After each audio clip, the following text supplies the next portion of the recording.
Hello, Om Namah Shivaya. मैं हूँ Shivangi Shulata Rai Chatterjee. Welcome in my channel Shulata's open window. Cancer, ये आपका रीडिंग है 16 अप्रैल से 30 अप्रैल 2025 तक की एनर्जी के ऊपर. ये 3 कार्ड का रीडिंग करेंगे एज यूजुअल, जैसे कि आपका love, relationship, career, finance, health, studies, overall energy, सब कुछ के ऊपर. इसको छोड़ के स्पिरिट का ब्लेसिंग कार्ड भी रहेगा. तो चलिए देख लेते हैं स्पिरिट के हिसाब से अप्रैल का महीना आपका कैसा चलेगा. Cancer, 9 of fire, that's really cool. ये आपका लव लाइफ है. लव लाइफ में 9 ऑफ फायर मतलब not so cool. Of course not. May be आपका जो हो सकता है कि आपका कॉम्बिनेशन है फायर एंड वाटर, या तो फिर आप वाटर साइन कैंसर हो और आपका जो पार्टनर है वो फायर साइन है. हो सकता है आप दोनों में बहुत ज़्यादा अनबन चल रहा है. Okay okay. The career and finance is the high priestess is in career finance. तो होपफुली आपका दिमाग, आपका क्रिएटिविटी, आपकी सोल, सब कुछ अभी काम काज पैसे पे ही कॉन्सेंट्रेटेड है. आपका overall energy is 8 of air. Exactly आपका दिमाग 8 नंबर पे अटका हुआ है. 8 नंबर क्या चीज़ का नंबर है? अबांडेंस. यानी फाइनेंशियल अबांडेंस हो, स्पिरिचुअल हो, जो भी हो, बट यहाँ पे आपका बुद्धि एक ही जगह पे स्टिक है. How can I grow more and more? How can I earn money more and more? How can I be the rich more and more? ऐसा इसी पे आपका दिमाग अटका पड़ा है और उसको छोड़ के और कुछ भी सोचने समझने की आपको ज़रूरत, इच्छा कुछ भी महसूस नहीं हो रहा है. स्पिरिट का जो ब्लेसिंग कार्ड है that is illusion. Can you believe it? Exactly वो रामकृष्ण परमहंस जी ने बोला था कि टाका माटी, माटी टाका. इन दैट मीन्स जो पैसे के पीछे हम लोग पागलों की तरह, लिटरली डैश कुत्ते की तरह हम लोग, I am sorry but just for example बता रहे हैं, कुत्ते की तरह दौड़ते हैं ना, दोनों टाइम 24 घंटे में 20-20 घंटे काम करते रहते हैं. जिस पैसे को, जिस वेल्थ को एक्यूमुलेट करने के लिए फाइनली सब छोड़ के ऊपर जाना पड़ता है, राइट. और जो एक चीज़ और है, जो जनरेशन कमाता है वो जनरेशन एंजॉय नहीं कर पाता, क्योंकि उन लोगों का सब कुछ सिर्फ कमाने में निकल जाता है. नेक्स्ट जनरेशन उसको फूकता है, उड़ाता है. तो समझ के पा रहे हो, जितना आप पैसा पैसा पैसा पैसा पैसा करोगे, मतलब छापना या जो भी करोगे, आप बस छापते ही रहोगे. सो कैंसर, इस इल्यूशन से निकलो. You have enough, try to enjoy it.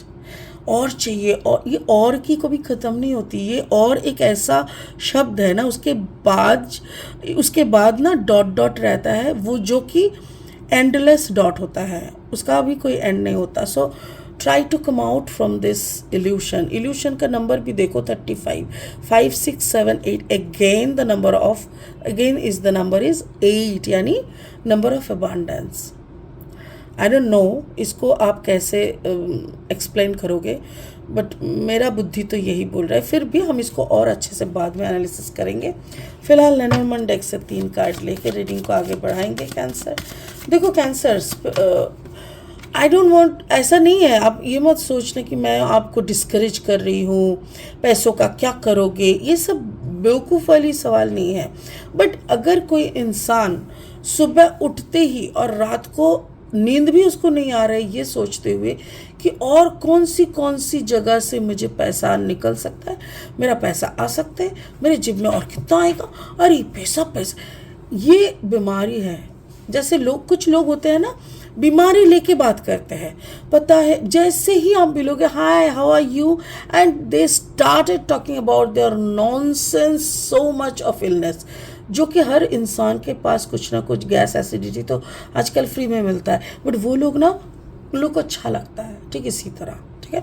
चलो, अगर आप कर्क राशि के जातक हो, या तो फिर कर्क लग्न के, सन मून राइजिंग, कहीं पे भी अगर आपका कैंसर एनर्जी है, देन आपकी एनर्जी के साथ मेरी इस रीडिंग का एनर्जी कुछ ना कुछ मैचिंग आपको ज़रूर मिलेगा. Let's find out. Mountain, exactly. रिश्ते का हालत देखो, यहाँ पे रिश्ते ऐसे लग रहे हैं जैसे हिमालय के उस पार एक पार्टनर, इस पार एक पार्टनर खड़े हैं, मतलब दोनों में कोई कम्युनिकेशन नहीं, कनेक्शन नहीं. द स्टार्स या सारा सब कुछ, जैसे वो किस्मत भी मांग रहा है ना, तो पैसे की फेवर में मांग रहा है।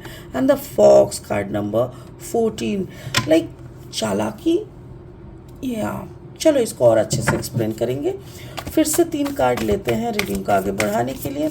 अगर आप नए हो ना कैंसर, अगर नए हो तो प्लीज़ मेरी चैनल को सब्सक्राइब करके ना बेल आइकन को दबा दीजिएगा, ताकि मेरी बनाई हुई हर एक वीडियो आप तक पहुंच जाए। और हाँ, कंटेंट हेल्पफुल लगता है ना, तो इसको ज़्यादा से ज़्यादा शेयर कर देना please. Thank you so much cancer for your support. S of pentacle, मैंने क्या बोला था, ये पैसे को लेके ही ये दोनों में भी दरार है। एंड द वर्ल्ड, दुनिया घूम रहा है। And 8 of cups, I don't no cancer आप कहाँ जा रहे हो, लेट्स फाइंड आउट। चलिए शुरू करते हैं आपकी लव लाइफ से, जिसमें है पहला card is 9 of fire. I don't no, मुझे ऐसा लग रहा है जैसे आप या तो आपके पार्टनर, दोनों में से कोई, या तो फिर दोनों ही आइसोलेटेड लाइफ लीड करते हो। अब दोनों में कोई कनेक्शन नहीं है, अब दोनों अपने अपनी दुनिया में एक मतलब क्रोसों मील दूर, इतना दूरी है अब दोनों के बीच में। शायद आप दोनों अलग अलग कमरे में ही रहते हो, एक ही छत के नीचे, but distance between you both souls इतना भयंकर है कि जैसे दोनों को दोनों ना सह पाते हो, ना सुन पाते हो, ना सुनने की कोशिश करते हो। अगर दोनों को बांध के कुछ रखा है तो वो पैसा।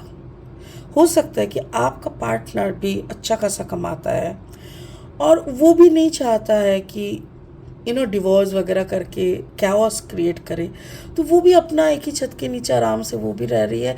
जैसे ऐसा लग रहा है ना, 2 टेनेंट दोनों रेंट पे हैं और अपना अपना हिस्से का पैसा दे के कॉमन किचन, कॉमन टॉयलेट वगैरह यूज़ कर लेते हैं और अपना अपना रह जाते हैं। ऐसा टाइप का एक रिश्ता मुझे दिख रहा है, और जिसको बांध के अगर कुछ रखा है दैट इज़ मनी।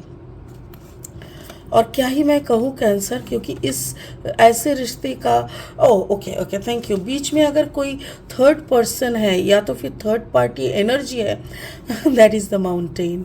हो सकता है कि आप दोनों को ही पहाड़ बहुत पसंद है, या तो आपके पार्टनर को बहुत पसंद है, और पहाड़ के ही मोहब्बत में आप दोनों अपने अपने गुफाओं में बैठ के गुजार देते हो। So this is what the life is.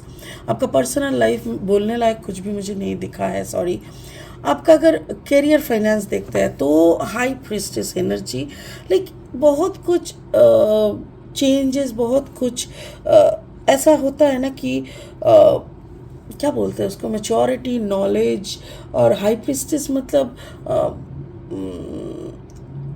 Higher consciousness का मैसेजेस, मेरे ख्याल से कुछ तो ऐसा है जो आप दोनों को ऐसे ही बांध के रखे हैं, जबकि कोई रिश्ता नहीं है, फिर भी आप दोनों हो। ऐसा लग रहा है जैसा ऐसे ही आप दोनों का लाइफ पर्पस फुलफिल कराना है, और वही आपकी किस्मत में लिखा है, क्योंकि कार्ड नंबर है 16, द क्यूरियस एनर्जी। 6 + 1 = 7, यानी स्पिरिट का ब्लेसिंग कार्ड। मुझे ऐसा लग रहा है दोनों का ही द वर्ल्ड, यानी दोनों का ही एक साइकिल ख़त्म हो रहा है, और ये अब दोनों जितना ज़्यादा दोनों से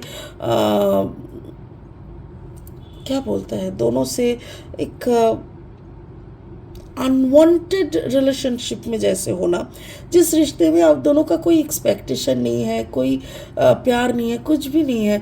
तो अगर ऐसा एक सिचुएशन है ना, तो इस सिचुएशन में ना ये सिचुएशन भी एक ख़त्म होने को आया है। मेरे ख्याल से फरवरी से इसका मतलब इसका एक हाई वो उसको क्या बोलते हैं, जैसे कभी कुछ शुरू होता है ना तो उसका एक हाई वाइब्रेशन होता है, और वैसे ही कुछ ख़त्म होता है उसका भी एक हाई वाइब्रेशन होता है। मेरे ख्याल से वो साइकिल का ना ख़त्म फरवरी मंथ से शुरू हो चुका है। मेरे ख्याल से वो अभी कुछ और दिन चलेगा, मार्च में थोड़ा थोड़ा ख़त्म होते हुए दिखेगा। फाइनली शायद आपका 7th ऐसा लग रहा है जैसे अप्रैल के 7 तारीख के अंदर आप दोनों का ये जो इतना नफरती, इतना नेगेटिव एनर्जी वाला वाइब्रेशन है आप दोनों के बीच, मेरे ख्याल से वो थोड़ा ख़त्म हो जाना चाहिए 7 अप्रैल के अंदर। Overall energy 8 of air and the fox and 8 of cups. Exactly ये जो दिमाग लगा के सिर्फ खुद को इस्टेब्लिश करने के लिए, पैसे को रोजगार करने के लिए, इमोशन को पीछे धकेलते हुए आगे बढ़ने का जो भी प्रयास आपने या आपके पार्टनर ने कर रहा है ना, इनमें ना किसी की भला नहीं हो रहा है। बट इतना तो है कि आप दोनों में से कोई एक इंसान इस सिचुएशन का फ़ायदा उठा रहा है, क्योंकि किसी को तो ये रिश्ता चाहिए ही नहीं था। और बस सोसाइटी के लिए होता है ना, कभी कभी एक रिश्ते दिखावे के लिए एक रिश्ते चाहिए होता है, तो वो दिखावा का रिश्ता बना के उन्होंने सामने रख दिया और बाकी अपना ज़िंदगी में जैसा रहना है वैसा रह रहे हैं। सो ये चालाकी भी मेरे ख्याल से काफ़ी दिनों से चल रहा है, may be more than 14 to 16 years. और ये चालाकी भी मेरे ख्याल से ख़त्म होने को आया, क्योंकि 14 साल का वनवास होता है ना, तो 14 साल का राम जी का भी वनवास था। 14 यहाँ पे दिख रहा है, 4 + 1 = 5। मेरे ख्याल से मई का महीने में कुछ तो हो सकता है आपके दोनों के रिश्ते में, या कुछ तो बड़ा होने वाला है मई में ऐसा कुछ हो सकता है जिस वक्त आप किसी एक का जो भी चालाकी कर रहा है इस रिश्ते को लेके, उसका चालाकी का ख़त्म होने वाला है। स्पिरिट का ब्लेसिंग कार्ड जो मुझे दिख रहा है वो है इल्यूशन। अब दोनों ही कोई ना कोई इल्यूशन के कारण एक दूसरे से जुड़े हुए हो, और ये evolution, if I am not wrong, ये इल्यूशन मार्च एंड तक यानी अप्रैल के 7-8 तारीख तक सब खत्म हो जाएगा, मतलब ये इल्यूशन हट जाएगा। तब बहुत ज़्यादा क्लैरिटी आ जाएगा सबके सामने, आप दोनों के सामने। एंड मेरे ख्याल से मई तक आप दोनों पूरा इल्यूशन से बाहर होके क्लैरिटी के साथ एक ऐसा रास्ते में निकल चलोगे जहाँ पे आप दोनों को सच में असली ज़िंदगी का एक मोड़ आएगा, जहाँ पे आप दोनों फाइनल डिसीजन लोगे। सो मुझे ऐसा लग रहा है ये जो रिश्ते में आप बैठे हो ये भी एक इल्यूशन है जो आप खुद क्रिएट करके रखे हो फॉर द आउटर वर्ल्ड, बाहर की दुनिया वालों को दिखाने के लिए। और मेरे ख्याल से वो भी टूटने वाला है। हो सकता है कि आप दोनों डिवोर्स पे चले जाओ, या तो आप दोनों बैठ के सलाह मशवरा करके कोई चीज़ को एक स्ट्रक्चर देना, लेकिन इल्यूशन में नहीं रहना, ऐसा कुछ मुझे लग रहा है। बाकी कार्ड ने बहुत क्लियरली बहुत कुछ बोल दिया है। आई होप आप समझ गए होंगे कैंसर। इसी के साथ इस रीडिंग को भी यहीं पे ख़त्म करते हैं, और आप भी समझने का कोशिश करो, उसी के हिसाब से चलो। बाकी ओम नमः शिवाय। Thank you so much, bye bye.